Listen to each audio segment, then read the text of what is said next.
नमस्कार, आप देख रहे हैं हिंदी खबर में हूं आपके साथ अमित शर्मा। समय हो गया है यूपी की नंबर 1 डिबेट जो कहूंगा सच कहूंगा का, जिसमें आज हम बात करेंगे मौलाना साजिद रशीदी के उस बयान की जिसने देश प्रदेश की सियासत को सुलगा दिया है। हालांकि जब कानून का डंडा चला तो मौलाना पलटी मार गए। सावन के पावन महीने में जहां एक तरफ शिव भक्तों पर योगी सरकार हेलीकॉप्टर से फूल बरसा रही है, तो वहीं दूसरी तरफ मौलाना साजिद रशीदी ने मर्यादा की सारी सीमा लांघकर की आस्था पर गहरा शूल चलाया। मौलाना को बम बम भोले के जयकारों में आतंक दिखने लगा है और उन्होंने कांवड़ यात्रा को आस्था का तमाशा बता दिया।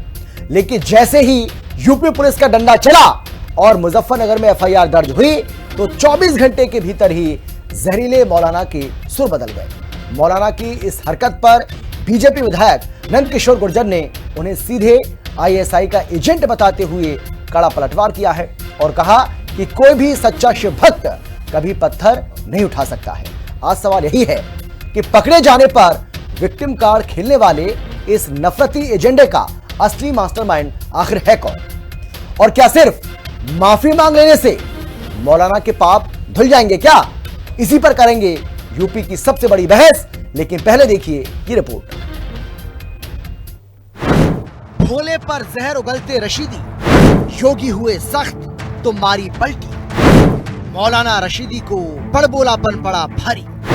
शिव भक्तों के अपमान पर सियासत जारी। एक तरफ सावन का पावन महीना, चारों तरफ गूंजते हर हर महादेव के जयकारे और शिव भक्तों पर योगी सरकार के बिछाए फूलों के कालीन। लेकिन कुछ लोगों की आंखों में यह आस्था खटक रही है। सावन के इस पवित्र माहौल में नफरत का ऐसा जहर घुला गया जिसने पूरे देश में सियासी भूचाल ला दिया है। मौलाना साजिद रशीदी के एक सनकी बयान ने करोड़ों हिंदुओं की आस्था को चोट पहुंचाई, तो वहीं यूपी से लेकर दिल्ली तक की सियासत खौल उठी है। सवाल ये है कि आखिर इन स्वयंभू विचारकों को शांतिपूर्ण कांवड़ यात्रा से इतनी मिर्ची क्यों लगती है? मौलाना साजिद रशीदी ने मर्यादा की सारी सीमाएं लांघते हुए कांवड़ियों की तुलना आतंकियों से करने की हिमाकत कर डाली।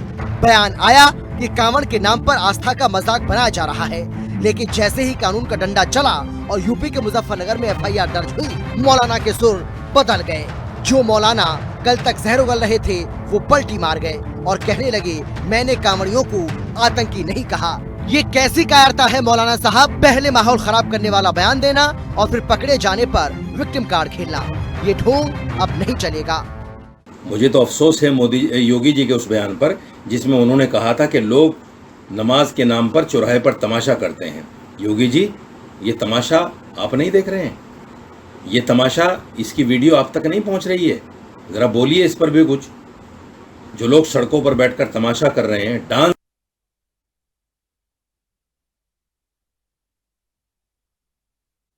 कर रहे हैं लड़के और लड़कियां मिलकर, ये शिव भक्ति है? ये कांवड़ है?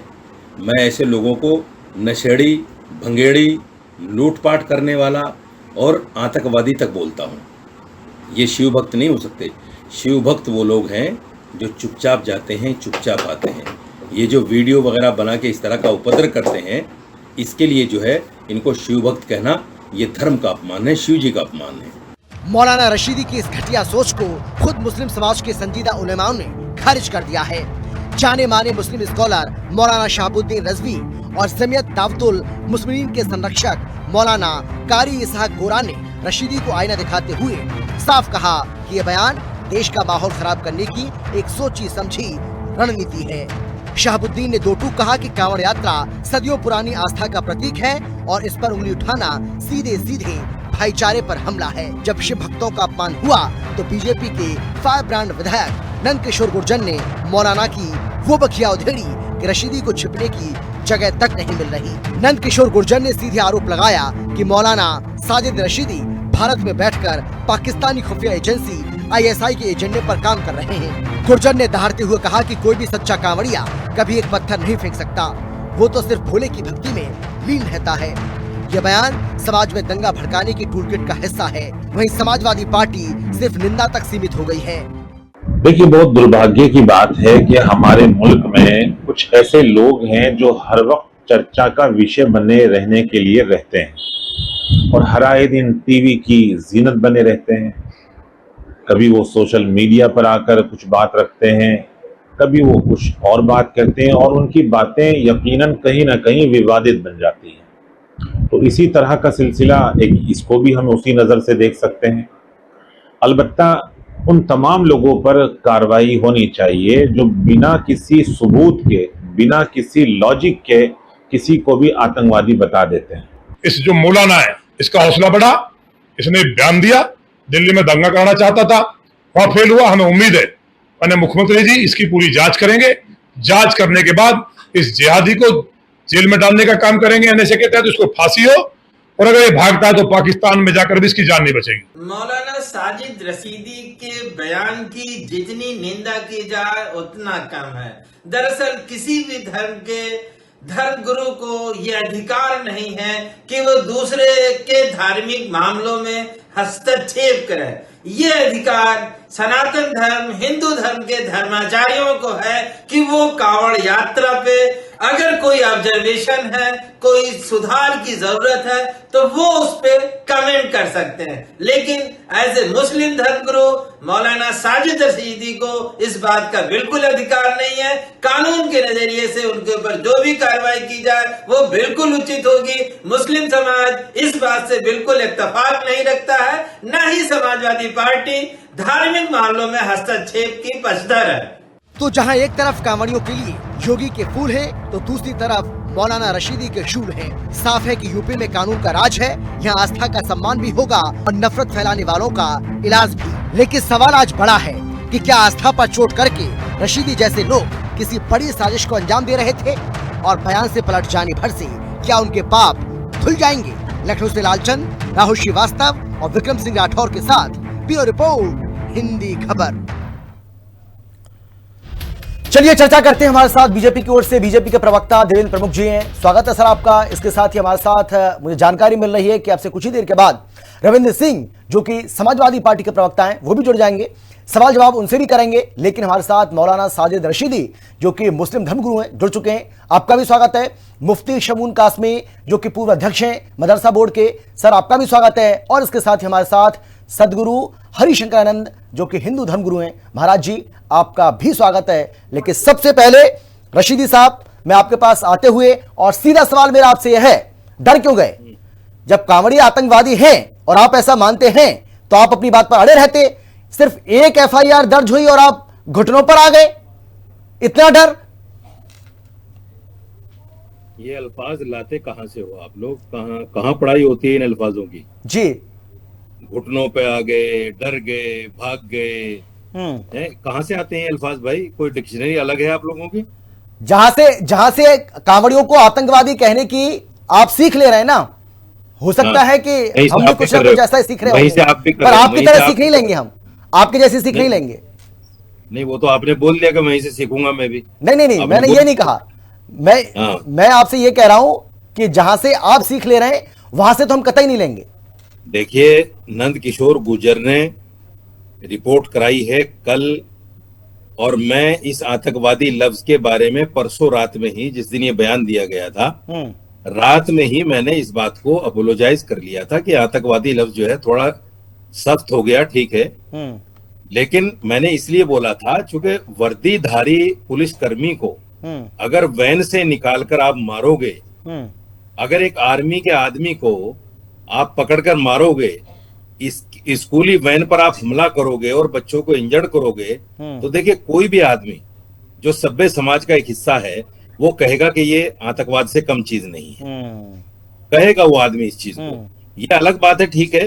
अब आप मुझे बताइए, मैंने तो चलो उन लोगों के लिए कहा कि भाई ये लोग ऐसा ऐसा कर रहे हैं तो ये गलत कर रहे हैं। केशव प्रसाद मौर्य जो डिप्टी सीएम है, उन्होंने कहा कि पाकिस्तान, बांग्लादेश, हिंदुस्तान जितने मदरसे चल रहे हैं सारे के सारे आतंकवाद की फैक्ट्री हैं।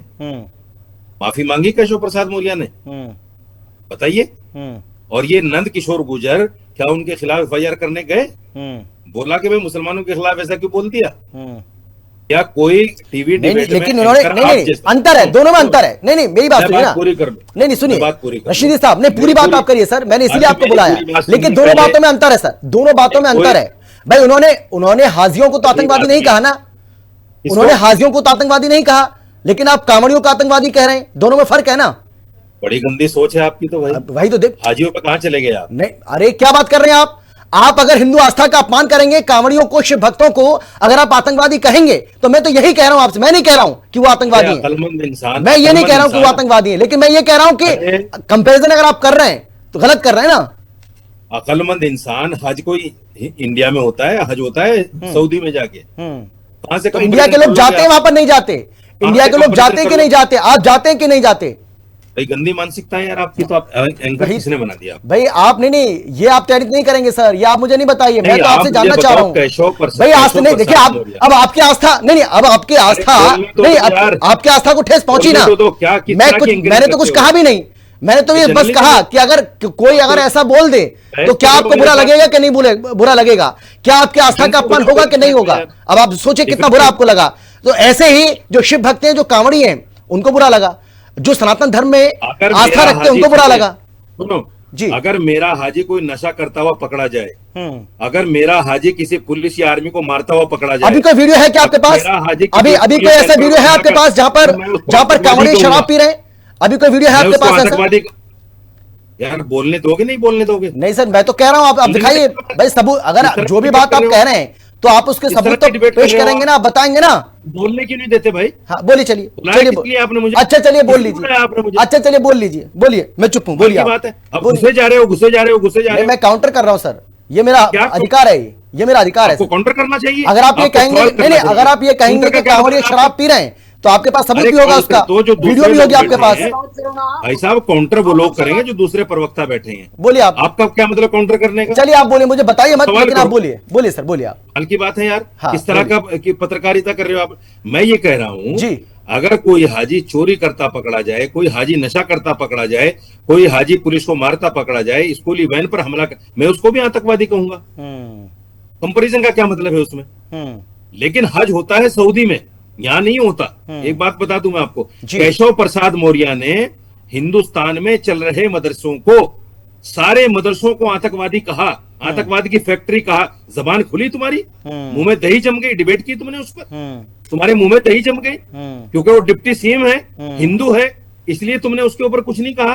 मैं मुसलमान हूँ, मुझे घेर रहे हो आप, मुझे इस तरह की बातें कर रहे हो कि तुमने क्या कह दिया, क्या नहीं कह दिया। तुम्हारी बात का जवाब दे दिया। अजीब बात है। चलिए ठीक है, आता हूं मैं आपके पास में, लौटूंगा।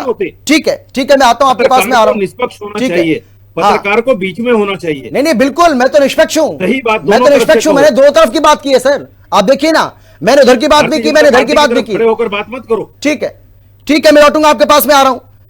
महाराज जी आप बोलिए। महाराज जी, आपने सुना, पहले आतंकवादी कहा, फिर कहा कि नहीं बहुत ज्यादा हार्श हो गया, ऐसा मुझे नहीं बोलना चाहिए था।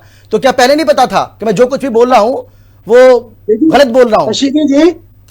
रशीदी जी, मैं आपको एक नसीहत दूंगा, जितनी समझ आप रखते हैं और जिस समाज की आप नुमाइंदगी करने का दावा करते हैं, आप किसी भी नेशनल चैनल पे या किसी भी वक्तव्य को बिना सोचे समझे देते हैं। आपका एक एजेंडा है जो मैंने महसूस भी किया और समाज ने भी, कि केवल और केवल समाज में वेमनस, हिंसा और घृणा को फैलाओ और अपनी राजनीतिक रोटियां तुम सेकते रहो। किनके साथ? उन लोगों के साथ जो देशद्रोही हैं। आपकी हिम्मत कैसे पड़ गई कि आतंकवादी कह देने की कांवड़ियों को?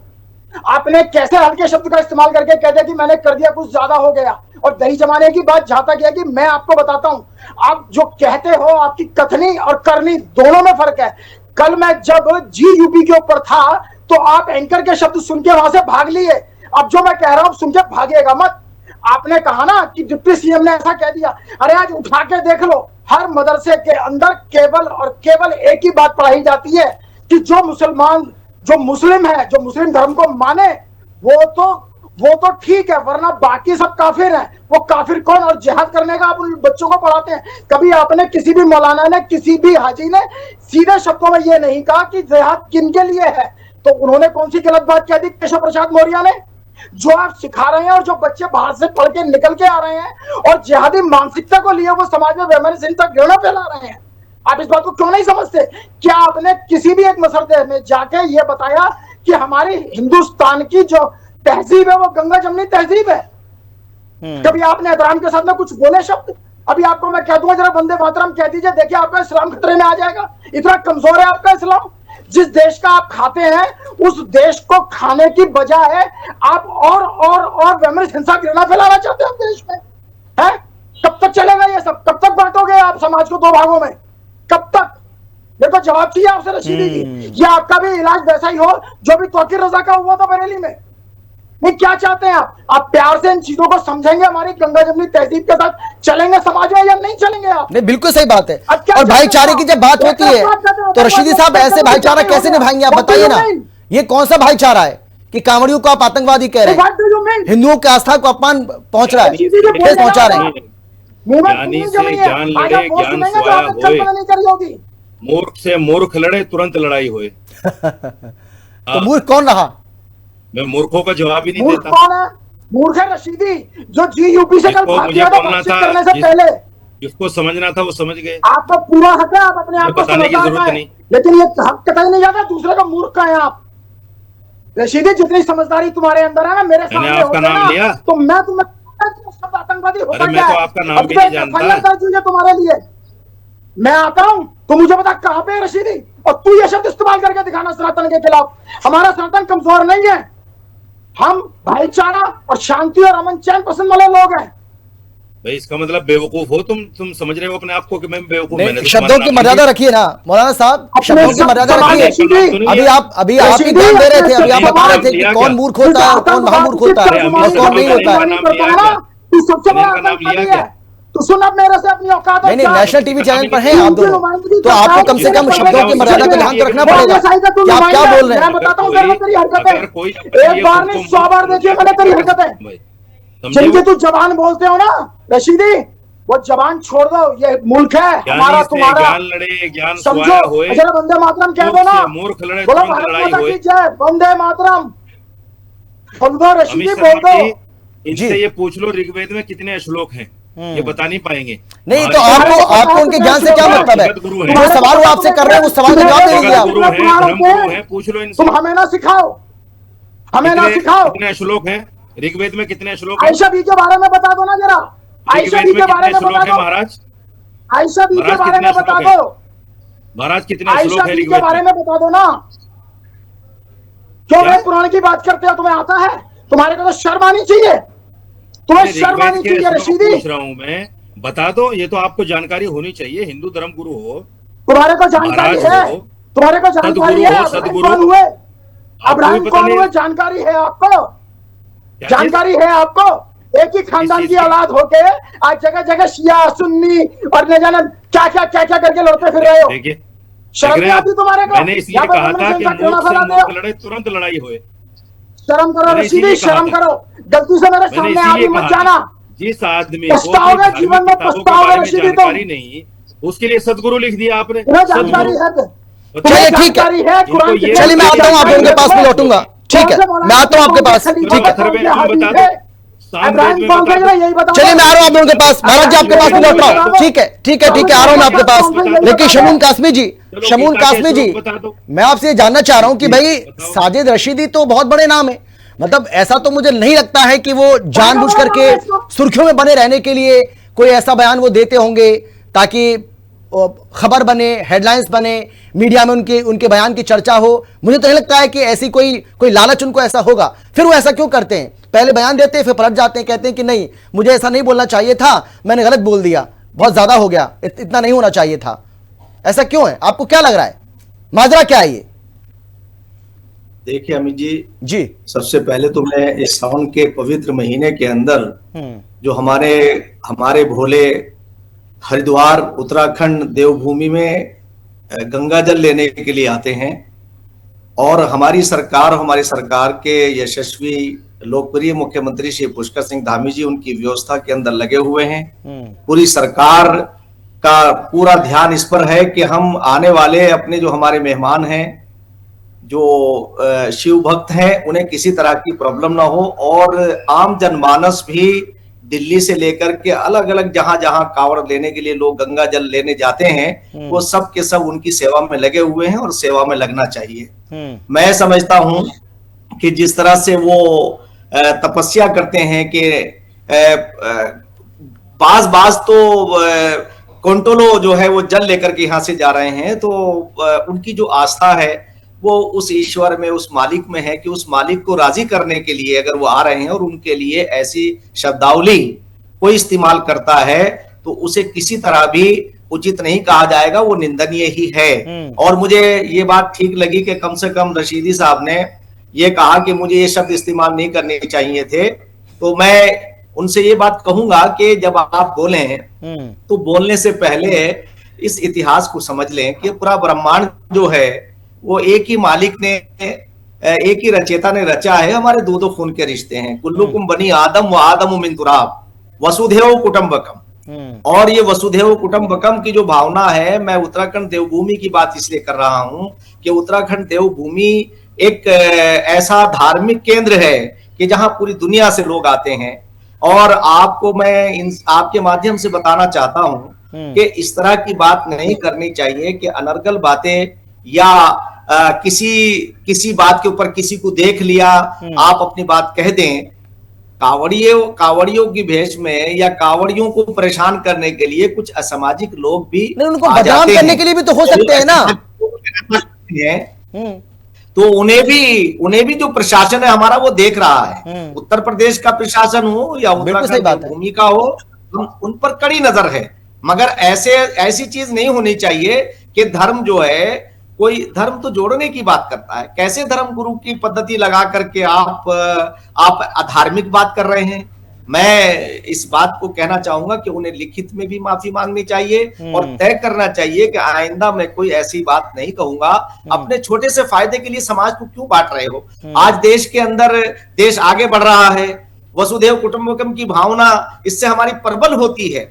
और ये मौका है कि हम सबको, मैं तो मुसलमानों से कहूंगा कि आपको अपने उन भाइयों की सेवा के लिए तत्पर रहना चाहिए। और जहां जहां से मुझे अच्छी खबरें ये मिली कि हमने भी जाकर रुड़की में देखा और जगहों पे देखा, हम गए और जाने के बाद हमने देखा कि भाई इन सारी चीजों को बिल्कुल इस तरह की बातें नहीं करनी चाहिए। बल्कि मैं तो एक बात ये कहूं कि अभी मैंने 4 अगस्त को स्वामी रामदेव जी के यहाँ वहां बात आई कि हमने पूर्वजों की बात की। पूर्वज का मतलब जो हमारे बड़े हैं, जिनसे हमारी निस्बत है, वो 1,24,000 पैगंबर आए हैं, ईश्वर दूत।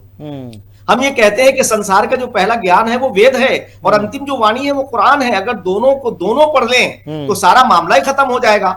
और जब मैंने ये कहा कि मर्यादा पुरुषोत्तम श्री राम हमारे पूर्वज हैं, तो बहुत सारे नादानों ने मुझे अलग अलग तरह से, जो बिल्कुल नहीं जानते हैं, जो अनजान है, जाहिल हैं, बिल्कुल सही बात है। अरे आप ठीक है, अरे भैया हमारी संस्कृति, हमारी सभ्यता एक है, वसुधैव कुटुंबकम के हम मानने वाले हैं। हमारे मजहब अलग हो सकते हैं, धर्म अलग हो सकते हैं, पूजा पद्धति अलग हो सकती है, मगर हमारे नफे और नुकसान एक है। इसलिए मैं देवभूमि की तरफ, ठीक है, मैं लौटता हूं आपके पास में आऊंगा।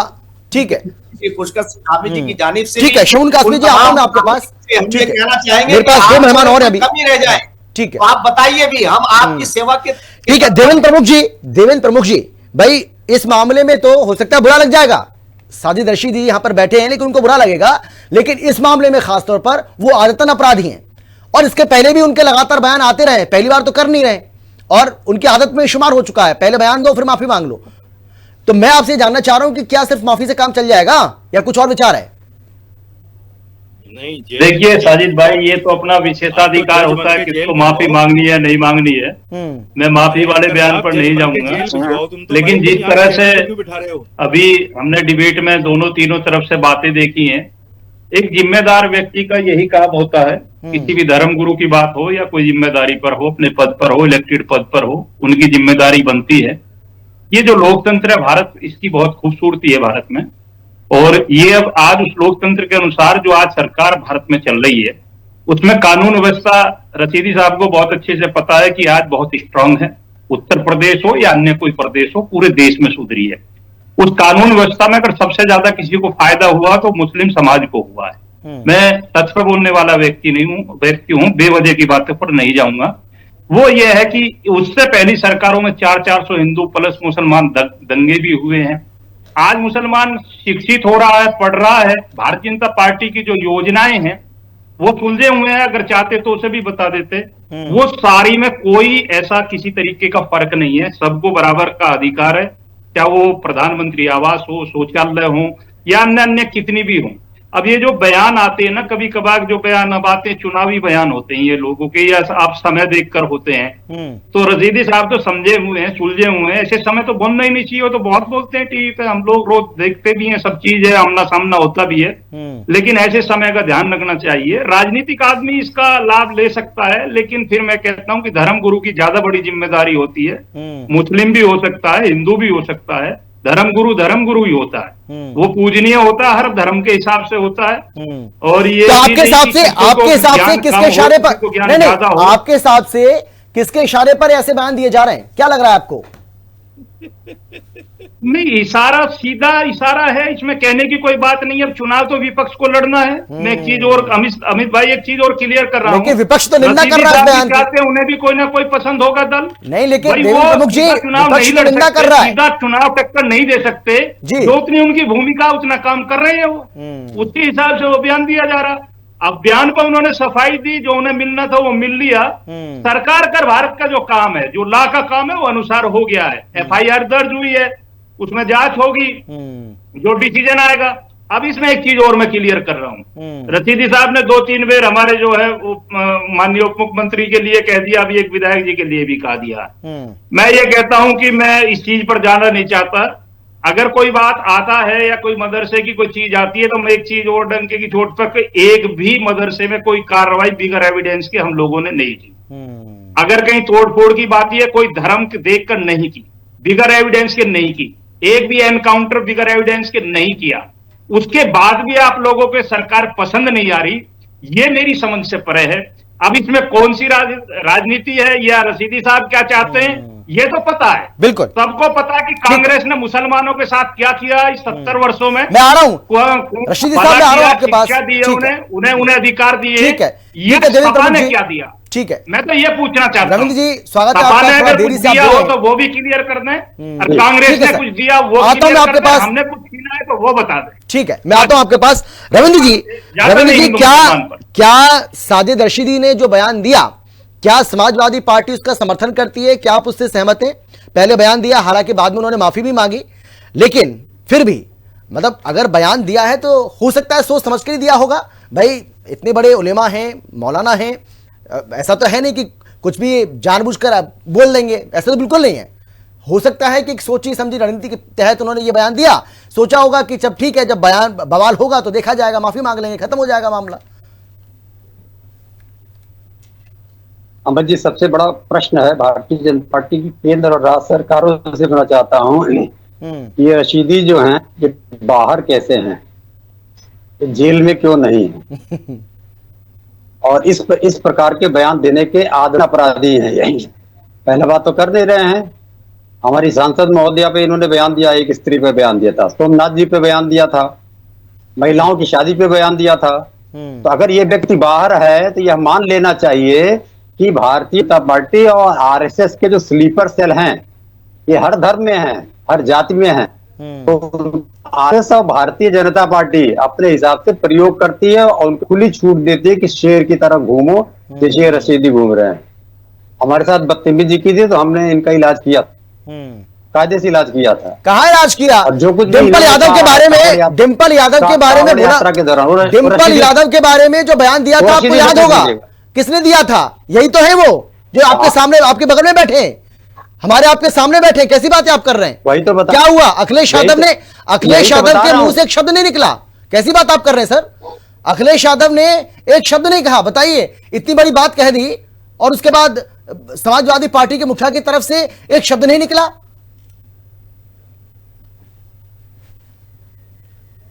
और कुछ बोलिए, जहरीली नहीं, हो गया मेरा, हो गया, अब आप बोलिए। मेरा खत्म। अब हमारे खिलाफ और हमारे खिलाफ और कुछ नहीं, हमारे खिलाफ और कुछ बोल। मैंने गलत क्या बोला सर? आप बताइए, मैं गलत बोल रहा हूं तो आप कह दीजिए कि हाँ मैं गलत बोल रहा हूं। मैंने तो पूरी तरीके से गलत बोल रहा हूं। नहीं, मैंने तो दुखती रग पकड़ी आपकी, मैंने दुखती रग पकड़ी आपकी। अभी शांत होंगे कि मैं बोलूं? नहीं, आप बोलिए, मैं शांत हूं। तो यही प्रश्न है जो मैंने पूछा था। एक महिला सांसद में अभद्र टिप्पणी करने वाला डिबेट चैनल पे कैसे बैठा है और आपके ऊपर प्रश्चित है? कैसे आदतन अपराधी को बुला के आपने डिबेट चैनल पे बैठा रखा है। अच्छा, और आपने पूछा था हमने क्या किया था, अभी रशीदी बताएगा हमने क्या किया था इसका नोएडा में। ये बताएगा थोड़ी देर बाद में। तो हमको लगता है जो इन्होंने कहा है कांवड़ियों पे, शिव भक्तों पे, ये आपत्तिजनक टिप्पणी है। इसके लिए तुरंत जेल होना चाहिए था। जैसे सोमनाथ मंदिर जी पे बोला था ये, जैसे महिलाओं की शादी पे बोला, हमारी सांसदा महोदया के खिलाफ बोला था। लेकिन इसके साथ ये भी मैं बात कर रहा हूं, अभी एक अपने को सदगुरु बताने वाले व्यक्ति भी बैठे हैं, वो कह रहे साहब इस्लाम जिहाद सब आतंकवाद है, शिया सुन्नी में क्यों बटे हो? ठेका ले रखा आपने दूसरे धर्मों का। आप अपने धर्म के बारे में जानते हैं? चलिए ठीक है, ठीक है, ठीक है। अपने धर्म को तो रशीदी साहब जवाब दीजिए, रशीदी साहब जवाब दीजिए। पहली बात तो सुन लीजिए, हाँ जल्दी पूरा करिए, हाँ पूरा जल्दी पूरा करिए सर। अपने धर्म को हिंदू धर्म तो कहने में आपको हिचक आती है, तब तो आप सनातन धर्म बोलते हैं। दूसरे धर्म का ठेका लेके बैठे हुए हैं और कायदे से इनकी भी गिरफ्तारी होनी चाहिए भारतीय संविधान के हिसाब से। जब आप किसी धर्म को आतंकवादी साबित कर रहे हैं तो इनको भी उठा के बंद कर देना चाहिए। ठीक है, धन्यवाद। जवाब दीजिए रशीदी साहब, जवाब दीजिए। पहली बात तो ये कि भाई समाजवादी पार्टी ने और समाजवादियों ने आपका क्या हाल किया, उसके बाद वो थोड़ा बता दीजिए क्या हाल किया था। दूसरा ये, क्योंकि सीधे तौर पर ये आरोप लग रहा है कि भाई आप एक पर्टिकुलर पार्टी के लिए काम कर रहे हैं और उसी के इशारे पर ऐसे बयान जानबूझकर आप दे रहे हैं। देखो, धोखे से तो किसी को भी हमला किया जा सकता है। राघविंदर सिंह जी से कहना चाहता हूं, आ जाओ, हमला करके देख लो। अगर आपको कुछ मुगालता हो कर लो, हमला आ जाओ। या अखिलेश यादव से बोलते हमला कर ले। नंबर एक। दूसरी बात देखिए, क्योंकि छाछ बोले तो बोले, छलनी बोले जिसमें 72 छेद। ये वो लोग हैं, मुलायम सिंह जी ने कहा था लड़के हैं, गलतियां हो जाती हैं। ये मुलायम सिंह जी का बयान है। और मुलायम सिंह जी ने ये मौका दे रखा इन्होंने अपराधी को। अगर ज्यादा बोलेगा ना तो तेरी वही प्लीज आरएसएस ने छोड़ रखा है। बीच में नहीं बोला, मुझे शब्दों का थोड़ा ध्यान रखिए। आप जो कुछ कह रहे हैं कहिए, शब्दों का ध्यान रखिए। शब्दों का ध्यान तूने हम एक नेशनल चैनल पर बैठे हैं। ए मिस्टर, सुन तेरी हैसियत, ए मिस्टर धमकी मत दो, तू सर मत बोल, तेरी हैसियत नहीं है बोलने लगा, ढंग से बोल ले। बोल रहा है, अगर तमीज से बोलना इलाज करवाए। हाँ चुप रहो। नहीं, तू तो मत करिए, तू तो मत करिए प्लीज, तू तो मत करिए, तू तो मत करिए। सुनने की ताकत भी ये शब्द यूज मत कर दे दोबारा। सुनने की ताकत रखो। बदतमीज कहीं का, चुप रहो। ताकत तेरे जैसे जो कुत्तों की टोकरी में पलते हैं ना, उनको अंदर ताकत नहीं होती। महिलाओं पे टिप्पणी करता है, धर्म पे टिप्पणी करता है, श्रद्धालुओं पे टिप्पणी करता है, बदतमीज आदमी। और तुझे बैठा रखा है चैनल पे। पागल आदमी, पागल हो गया ये आदमी। चुप करो इसे। पागल तू होगा, तेरा बाप पागल होगा, तेरा खानदान पागल होगा। तेरे समझाने की बात आप नहीं, मर्यादा में रहकर आप अपनी बात रखिए। दोनों आप दोनों से मेरी गुजारिश है, ये कुत्ता अभी मर्यादा में रहा है। हमारी सांसद महोदया के खिलाफ, ठीक है, मुद्दे पर आई, मुद्दे के खिलाफ इस कुत्ते के शांत रहोगे ना। ये नहीं प्लीज, नहीं ये गलत बात है रविंद्र जी, ये गलत बात है, ये बहुत ही गलत बात है। नहीं आप दोनों से मेरी गुजारिश है भाई, नहीं शब्दों का मान रखिए, शब्दों की मर्यादा रखिए प्लीज। और मत करिए, आप दोनों अपनी बात रखिए तो आप अपनी बात रखिए, लेकिन मर्यादा के दायरे में। इस कुत्ते को भौंकने से रोकिए, पागल आदमी। इस कुत्ते को भौंकने से रोकिए। अगर हमारी पार्टी में बोलेगा तो फिर अपडेट नहीं होने पाएगी। ये सभ्यता है समाजवादी। आपने अपराधी को बैठा रखा है, सुनिए, इसीलिए नहीं सर, कौन अपराधी है कौन अपराधी नहीं है ये तो अदालत तय करेगी ना सर। ये मैं आप कैसे तय कर सकते हैं? इसलिए सुनिए, मुलायम सिंह जी ने इसीलिए कहा था, बस आ गए हैसियत में अब हम तय करते हैं। दे रहा है, मंदिर का बयान दे रहा है, तो आप तय करेंगे, अदालत में ले जाएंगे। अदालत में तो आप भी चले जाएंगे इस डिबेट को लेके। आपको कंफ्यूजन हो रहा है? नहीं मुझे कोई कंफ्यूजन नहीं है, मैं तो एकदम क्लियर कट हूं। एक अपराधी को आपने बैठा रखा है तो आप भी चले जाएंगे। और अदालत आपको सिखाइएगा मत। नहीं है, डिबेट कराइए, बेवजह की बात मत कराइए। हाँ, आगे बढ़ाइए। बिल्कुल सही बात है, समय खराब हो रहा है। प्लीज हाँ, मुद्दे पर बात करते हैं। बोलिए हाँ बोलिए रशीद जी, बोलिए आप। पर बात कर रहा हूँ, उनको भड़कने की जरूरत नहीं, इन्होंने बदतमीजी कर ली, कोई बात। अच्छा चलिए ठीक है, बोलिए आप, बोलिए। फिर बता दे रहा हूँ। हाँ ठीक है, कोई बात नहीं, बोलने दीजिए उनको प्लीज। ठीक है रविंद्र जी प्लीज। हाँ ठीक है, बोलिए आप, बोलिए। मुलायम सिंह जी का बयान कोड कर रहा हूँ, मैं अपनी तरफ से नहीं कह रहा हूँ। न्यूके जी लड़के हैं, गलतियां हो जाती हैं। एक बयान ये रेप केस पर इतना बड़ा बयान मुख्यमंत्री कह दे, तेरे बाप से रसीदी तू पैदा हुआ, ये महिला सम्मान है। ये गलती तेरे ये बाप महिला को सम्मान है, ये महिला सम्मान है कि लड़के हैं, गलतियां हो जाती है। ये महिला सम्मान है तुम्हारा। और आपने क्या किया था मायावती के साथ? तेरे बाप ने तुझे पैदा किया, पैदा किया महिलाओं के खिलाफ बोलने के लिए,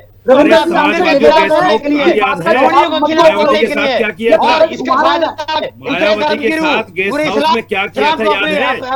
आतंकवादी बता रहे हैं तो इसी तेरे कुत्ते पर बता रहे हैं। अगर कुत्ता पर नहीं किया होता तो नहीं बोल पाते, सही इनकी हिम्मत नहीं होती, सुनने की हिम्मत नहीं है।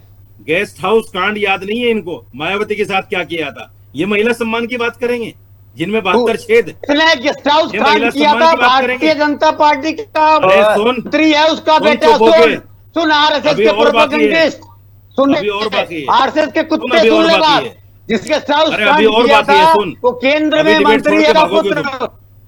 आरएसएस के फालतू कुत्ते सुन, देखो डिबेट छोड़ के भागोगे। नहीं प्लीज, मैं देखिए नहीं मैं बार बार अपील कर रहा हूं भाई, शब्दों की मर्यादा रखिए, शब्दों का ध्यान रखिए, अपने शब्दों पर गौर करिए कि आप क्या बोल रहे हैं सर।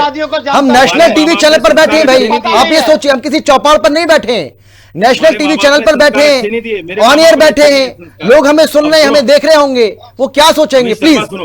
हाँ, इनके माँ बाप ने शब्दों का ध्यान रखिए। माननीय मुलायम जी के खिलाफ बोल रहा है, डिम्पल जी के खिलाफ बोल रहा है, मुलायम सिंह यादव ने क्या अगर ये बोलेगा? कहा था मुलायम सिंह यादव ने कहा था कि जो अपने बाप का नहीं हो सकता वो किसी और का क्या हो सकता है? अभी FIR दर्ज होगी, अखिलेश यादव के लिए बोला था। चलिए देवेंद्र जी आप बोलिए, देवेंद्र जी आप बोलिए, देवेंद्र जी आप बोलिए। FIR है पहले से, क्या बदतमीज आदमी।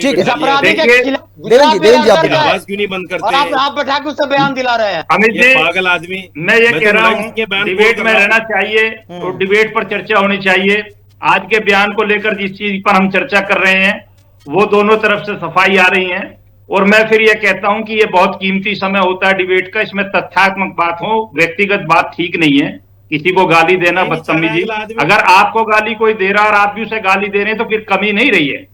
जितना मौलाना की बात हो रही है कि मौलाना रशीदी ने कह दिया, गलत कह दिया, उससे ज्यादा जो है रविंदर जी ने उन्हें गाली देकर बदतमीजी करके उससे भी ज्यादा काम कर दिया। ये कोई डिबेट का हिस्सा नहीं है। डिबेट का हिस्सा यह है कि उन पर FIR हुई है, उन्हें ये नहीं बोलना चाहिए था, और भविष्य में भी ये चीज उन्हें ध्यान रखनी पड़ेगी, और उनको मैंने जो चीज बताई है वो स्वीकार करना पड़ेगा। कभी कभार उन्हें ये भी बोलना पड़ेगा, रोज नहीं, कि हमारी सरकार में मुसलमान सुरक्षित है, अच्छा है, तरक्की कर रहा है, पढ़ रहा है, उसका अधिकार मिल रहा है। बिल्कुल सही बात है। और चलिए समय बहुत कम बचा मेरे पास, जल्दी से काम कर रहे हैं, ठीक है मेरे पास समय नहीं बचा, जल्दी से। हाँ रशीदी साहब बोलिए। देवेंद्र जी, ये जितने हिंदू धर्म गुरु है ना, इनको संभाल लो, ठीक ठाक चलेगी सरकार आपकी। यही बिगाड़ेंगे खेल, जिस दिन बिगाड़ेंगे आपका। आप ठीक करते हो, ये बराबर कर देते हैं उसे, उल्टी सीधी बातें करके। इनको सुधार लो, सब ठीक हो जाएगा। लेकिन आप सुधर जाएंगे क्या रशीदी साहब? उम्मीद करें कि इस बयान के बाद और जिस तरीके से देखने को मिली, आप सुधर जाएंगे। दिख रहा हूं तुम्हें, आप सुधर जाएंगे। दिख रहा हूं। नहीं आप तो भाई आप बार बार देख रहे हैं आतंकवादी जैसे शब्दों का इस्तेमाल करते हैं,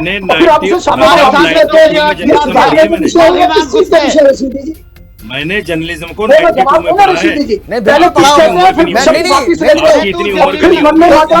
पढ़ा था वहाँ पर आपने यही पढ़ा था कि कांग्रेस को आतंकवादी।